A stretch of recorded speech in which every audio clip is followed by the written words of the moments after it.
Hello, আসসালামু আলাইকুম viewers. আজকে আমার মা আইড় মাছ এবং চিংড়ি মাছ রান্না করবে। এজন্য এখানে ধনিয়া পাতা, কাঁচামরিচ এবং সরিষা বেটে নেবে।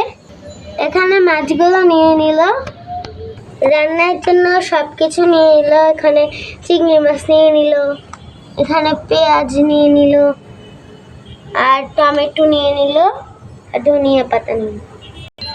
সরিষা দিয়ে চিংড়ি মাছ রান্না আমার বাবা খাবে বলে কথা, না বলে কি রান্না করে পারা যায় বলেন?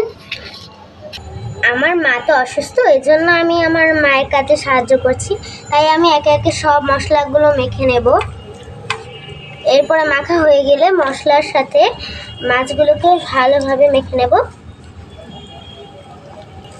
আপনারা দেখতেই পাচ্ছেন আমি কত সুন্দর মশলাগুলো মেখে নিলাম। এবার আমি মাছের সাথে মশলাগুলোকে মেখে নেব।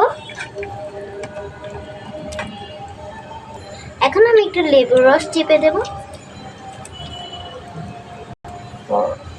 মাছটা মাখানো হয়ে গেল, এখন আমি চুলায় বসিয়ে দেব। স্কুলে যেহেতু রান্না শেখায়, এই জন্য আমি এখন বাসায় রান্না শিখতেছি, যেন স্কুলে কি আমার রান্না না শিখতে হয়। রান্নাটা মাঝে মাঝে শেষ পর্যায়ে, তো এখানেই আজকে শেষ করলাম। আমি এখন ঝোলটা শুকিয়ে নেব। তো সবাই ভালো থাকবেন। আসসালামু আলাইকুম।